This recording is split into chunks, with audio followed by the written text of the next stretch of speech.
We went from stuck to our best numbers ever just by doing this one thing on eBay. So about a year ago, our sales were kind of flat. We were averaging about $12,000 for a 90-day total on eBay. And that was low for even us because our 90-day total on eBay had previously been about $15,000. So we were wanting to try some things to not only get it back up to that $15,000 level, but really exceed that. We were really trying to get some growth on eBay. So we decided to try something that we know other sellers had had success with, and that is listing something on eBay every single day for a year. No cheats. No cheats.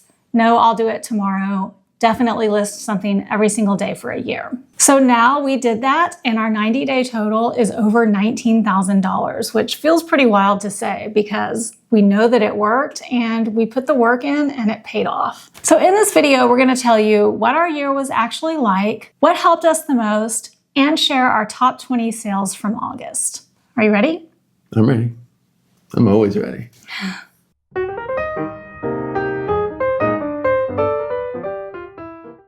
Okay, in order of least profitable to most profitable, here are our sales with a few tips about listing something every day sprinkled in.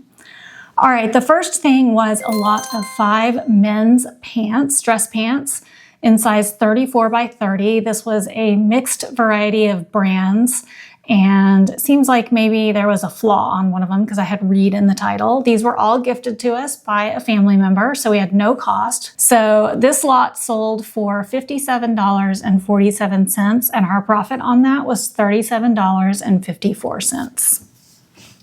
Next up was a pair of Doc Marten men's black canvas Alfie 8 eyelet boots or shoes. We got these at a garage sale for $5. They sold super fast for $59.98, and we profited $39 on those. Another thing that I've noticed, I mean, doesn't really have anything to do with listing every day, but it does have a little something to do with our 90-day total, is that since we've been sourcing more because we've had to, because we've needed more inventory, we have also been sourcing better items because we've been out there more. We've been just kind of hitting the ground running a little bit more, and we've been sourcing higher value items, which has also helped with our 90-day total. We've been doing the thing you're supposed to do and getting up early and going.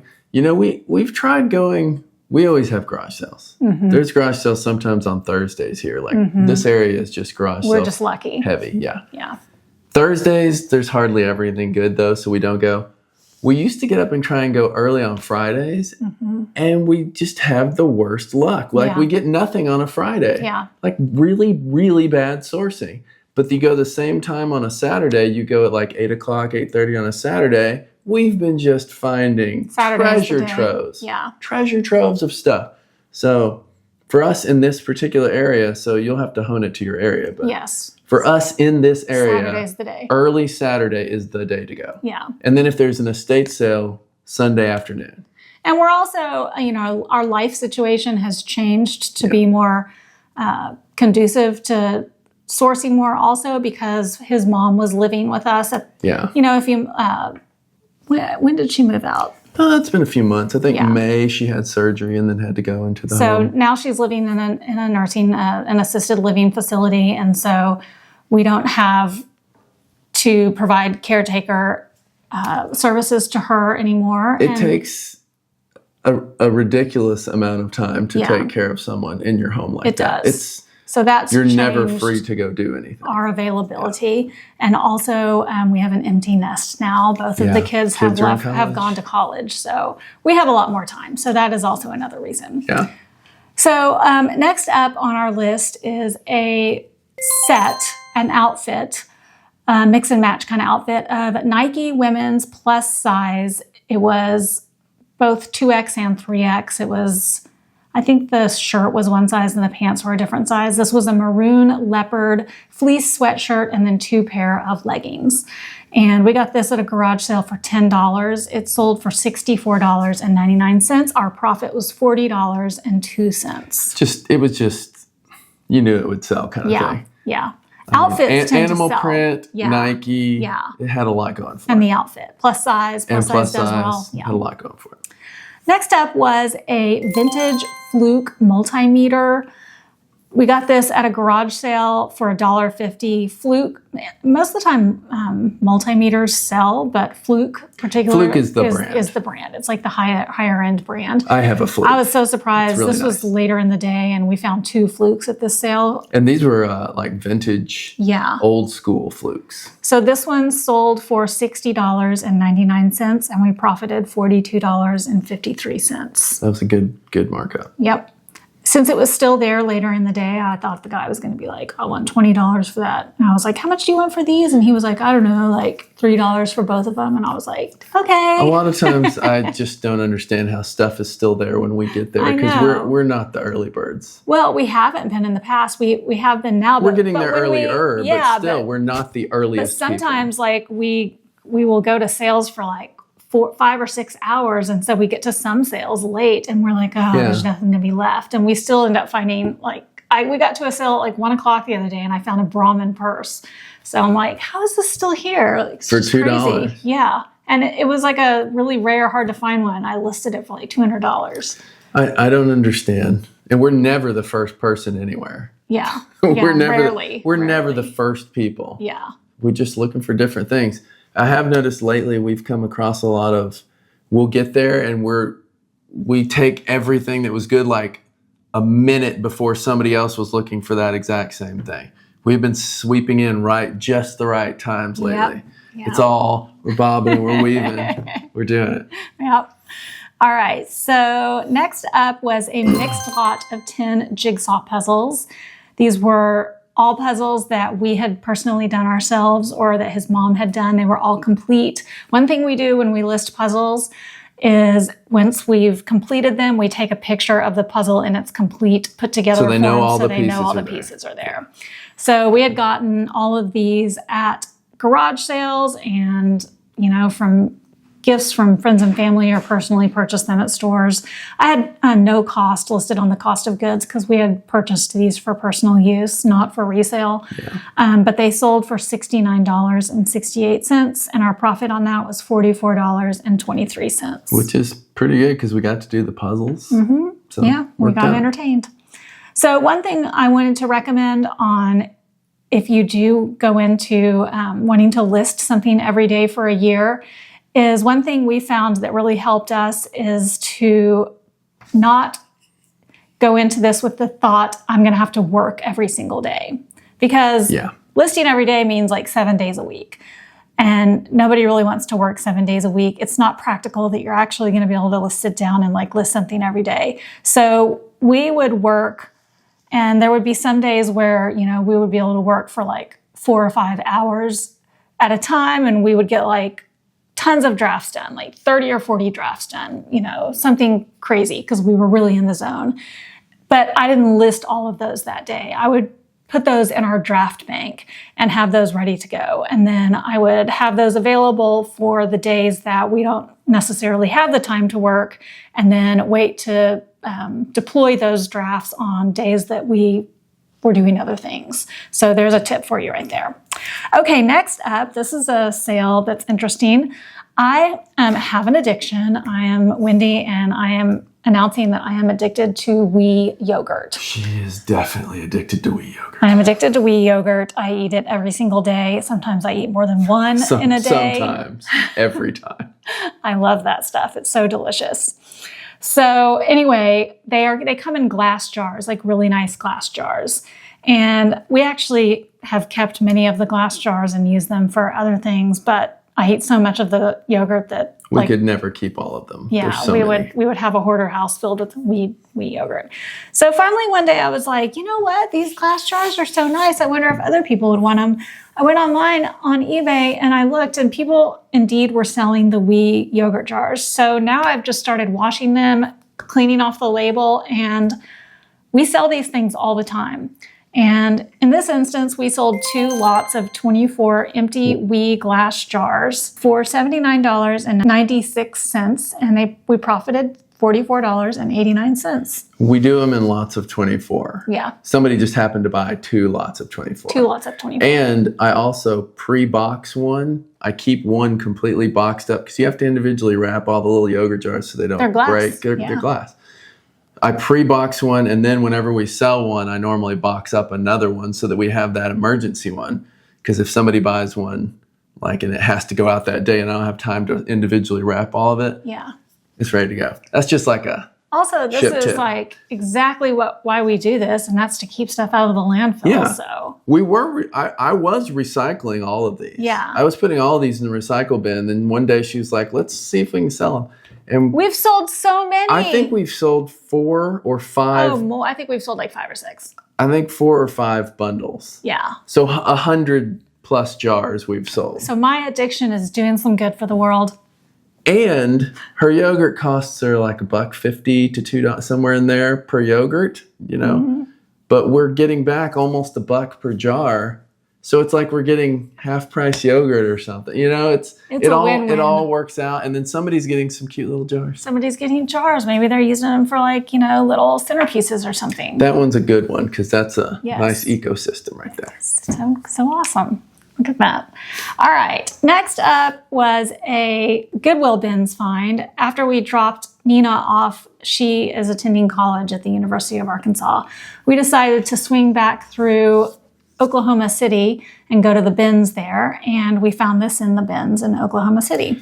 Oklahoma City bins, we are fans. Yeah, we liked really those. enjoyed that bin. Yeah, we did. So this was a Nintendo Wii Sports and Wii Sports Resort combo disc.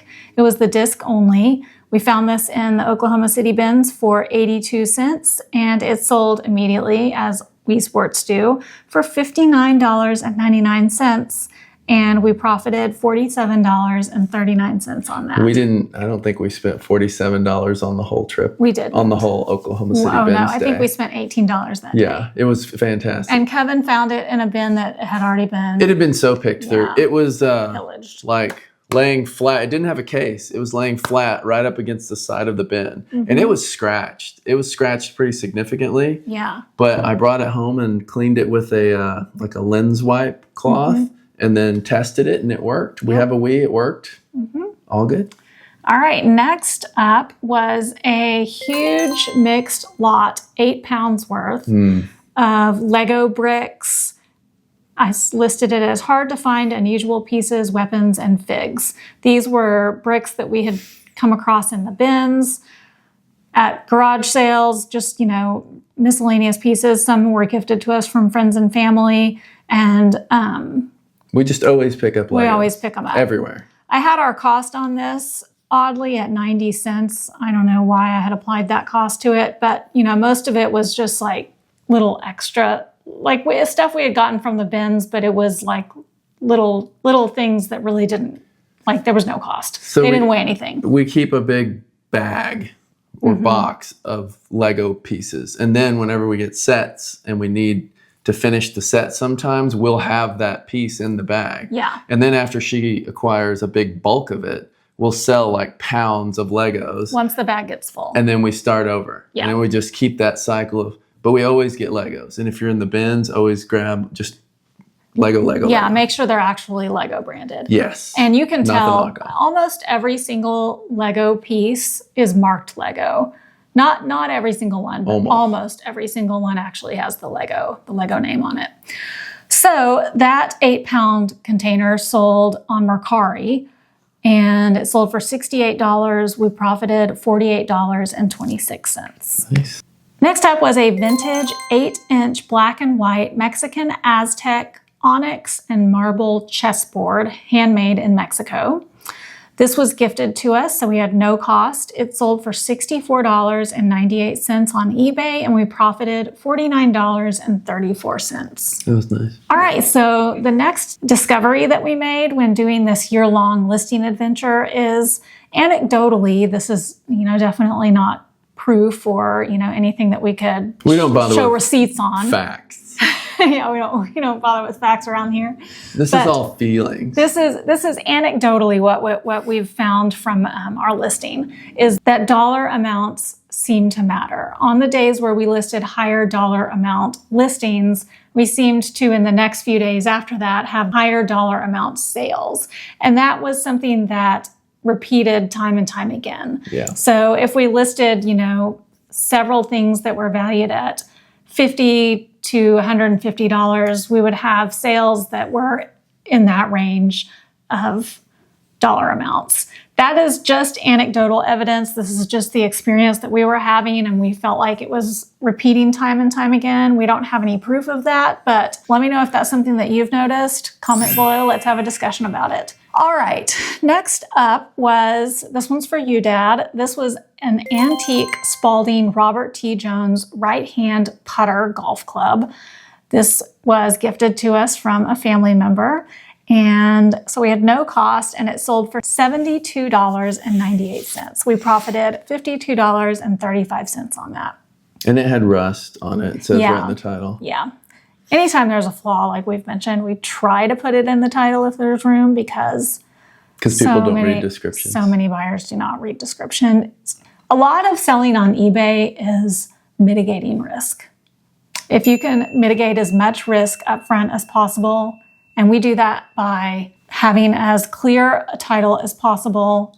If you get an offer, you can vet the buyer by checking their feedback to make sure that they don't seem like they are going to be a troublemaker. There's lots of ways that you can mitigate risk. If that's something that you would be interested in, like a topic you'd be interested in learning about, ways in which we mitigate risk on eBay, comment down below and we could consider making a video about that specific topic. But there's lots of ways that we do that. Okay, next up was a vintage 1950s Knickerbocker.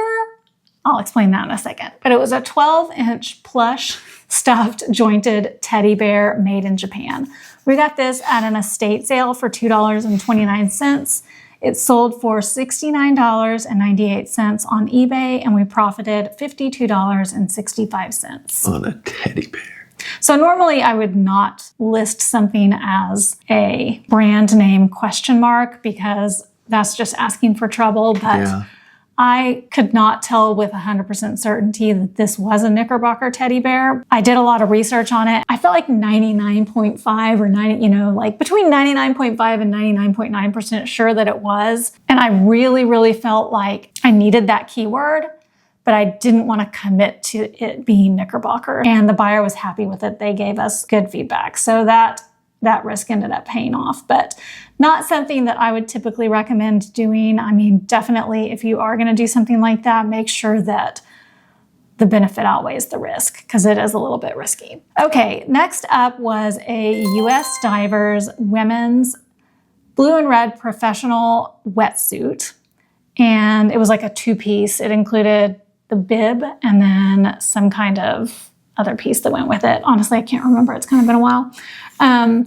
This we got at, I think, the San Antonio bins. I think so. We paid 87 cents for that, and it sold for $70 on Poshmark.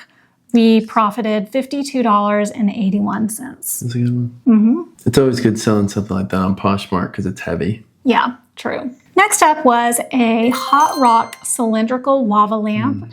It had a silver base and pink liquid. Lava lamps do really well, especially if you can find like a vintage one from the 70s, 80s, 90s.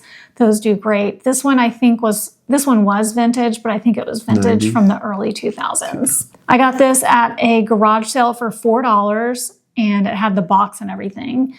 It sold for $84.98 on eBay and we profited $54.35. Next up was a vintage lot of 2 Czechoslovakian white ceramic handmade flower bud vases. These were gifted to us. We had no cost.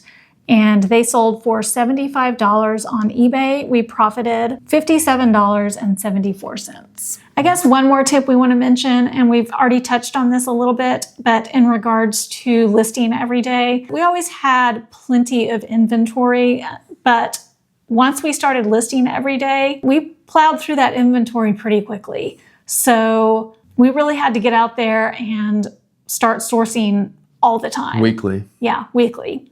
And we really could not start going into the plan of listing every single day until our personal lives allowed us to go out and start sourcing every weekend, because unless you have like a warehouse full of a death pile, I would say just make sure that you are ready to go out and source inventory on a regular basis, and that you have a way to access inventory on a regular basis, because you will go through inventory very quickly. Okay, let's move back to sales. The next thing that we sold was a vintage set of 4 Japanese Arita-ware Amari porcelain sushi corner plates.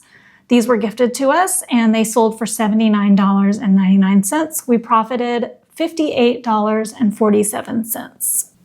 Next up was a vintage Showa Retro Tsukadaya Bullion doll. This was a soft vinyl cat. It took me so long to figure out what this was. I could not, like, Google Lens was no help.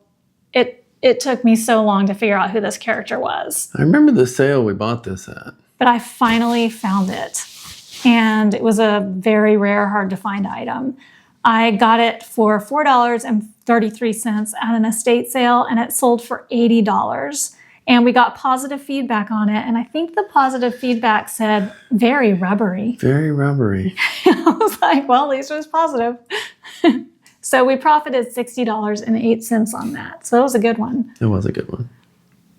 Next up was a 2009 Bud Light beer tin metal sign. It was like a big sign, 36 by 19 inches. This was gifted to us. It went to Canada. It sold for $89.99. We profited $61.63 on that. I just put that one in between several pieces of cardboard. It shipped pretty easily.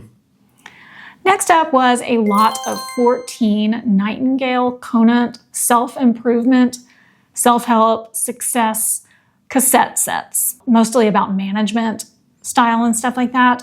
We got all of these at a garage sale for $10, and they sold for $117.47 on eBay, and we profited $65.01 on those. It's not bad. 65 is pretty good for that. Mm-hmm. Although I had to test all 14 sets, and there's like 5, 6, 8 cassettes per set. So I probably tested 100 cassettes to make sure they all worked. He's a really good manager now. I always test the cassettes. You should never send cassettes out unless you've tested them. It's just safest. Especially if you live in a hot environment. Yes, because you never know. They might have stored them in their attic or garage, and sometimes you'll test it and it works, and then when you rewind it, when it hits the rewind stop, the tape will snap. Yep. So you just got to make sure that they're not going to do all that. Yeah. And that mitigating risk. Mitigating risk. Mm-hmm. All right, let's finish out the top 20 sales in August. Next up was a late 20th century Maholica style pair of 2 hand-painted ceramic pheasant figurines. And here I go breaking my own rules again, because I normally would not recommend using the name of something and then the word style afterwards. But Maholica is not a brand of something. So definitely don't say like Lululemon style or something like that. You'll definitely get in trouble on eBay.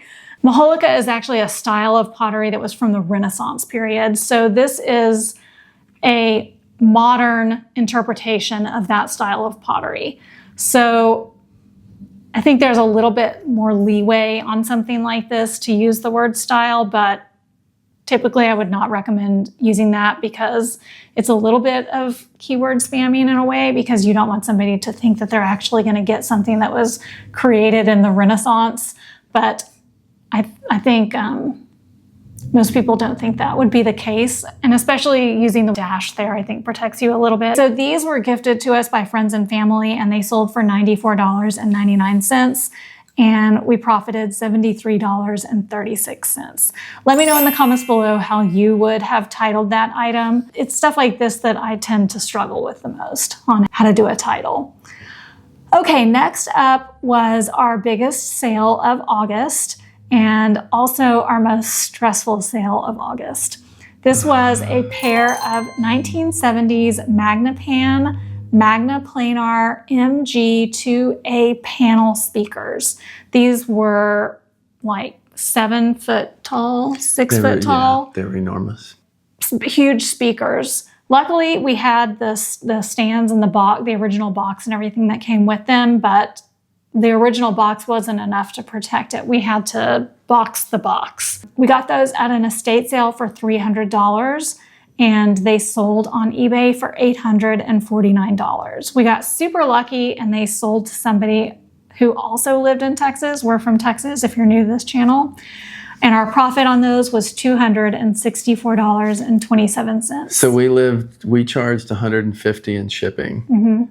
We live in Texas, they live in Texas. It cost us $165 to ship it. So we lost a little on that. And then it cost us another like $40 to $50 in packing materials. So in reality, we probably cleared $215, something like that, which I'll take $215, but the amount of work it was a lot. That this was, don't ever buy these. It was a lot. Don't do it. We did try to sell them locally and we had some interest, but we could never get them to move. But if you do want to see us picking these speakers up, we have a video of our visit to that estate sale. I'll link it in the description box below.